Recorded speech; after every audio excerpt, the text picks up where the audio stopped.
বহুদিন পর আজকে আমি একটু ছুটি পাইলাম। আজকে রান্নাঘরে আমার জায়গায় রান্না করতেছে আমার দুই ননদিনী মিলে, আমার বড় ননাস আর সেজ ননাস, দুই বোনে মিলে আজকে রান্নাঘরে রান্না করতেছে।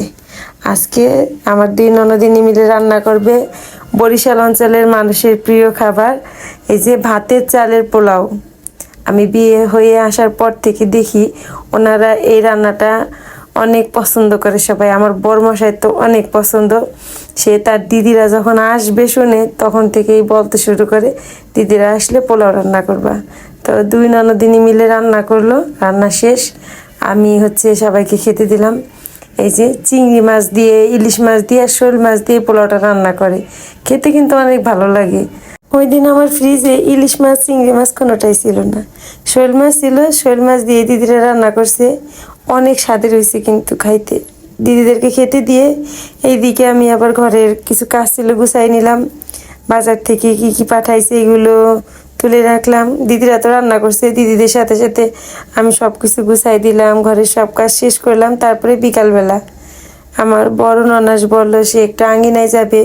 সে 6 মাস পরে আসছে ফরিদপুরে, তো চলে যাবে ঢাকায়। বললো যে প্রভুকে একটু দর্শন করতে যাব, তাই তাকে নিয়ে আঙ্গিনায় আসলাম। ওই দিন তো ঈদের দিন ছিল, ঈদের দিন তো সবাই এদিকে ওইদিকে অনেক জায়গায় ঘুরতে যায়।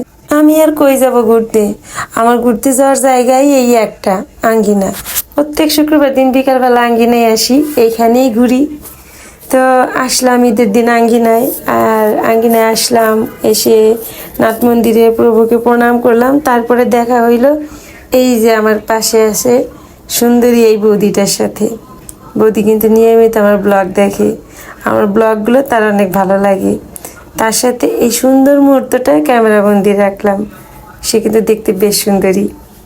তো আসলে আজকাল আমার এই জিনিসটাই সবচাইতে বেশি ভালো লাগে, যে আমি যখনই আঙ্গিনায় যাই বা আশেপাশে কোথাও একটা ঘুরতে যাই, অনেকেই এসে আমার সামনে দাঁড়িয়ে বলে যে আপনার ভিডিওগুলো দেখি, অনেক ভালো লাগে। এই কথাটা আমার মনে অনেক অনেক আনন্দ দেয়, আমাকে কাজ করার জন্য অনেক উৎসাহ দেয় মনে। আমার মনে হয় না আমি পারছি, কিছু একটা হচ্ছে, আশা রাখা যায় ভবিষ্যতে কিছু একটা হবে, তখন আমার মনোবল বেড়ে যায়, আমি ভিডিও করার প্রতি আরও আগ্রহ পাই। আপনারা এইভাবে সবাই আমার পাশে থাকবেন। আপনারা পাশে থাকলে একদিন হয়তো বা আরও অনেক দূর যেতে পারবো।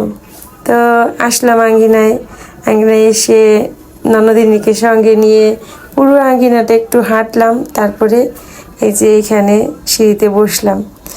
তারপর সন্ধ্যা হয়ে গেল, নাট মন্দিরের সামনে আসছি, বের হয়ে যাব আঙ্গিনা থেকে। তখন এই যে দেখা হয়ে গেল আমার একজন ভালোবাসার মানুষের সঙ্গে। এই যে আমার পাশেই দাঁড়ায় আছে, যে আমি এই বোনটাকে চিনতে পাইনি, আমার কাছে এসে বলল দিদি আমি আপনার ভিডিও দেখি সব সময়। এটা আমার কাছে অনেক বড় পাওয়া। প্রভু যদি সহায় থাকে আর আপনারা যদি আমার পাশে থাকেন, আমার বিশ্বাস একদিন আমার সব স্বপ্ন পূর্ণ হবে।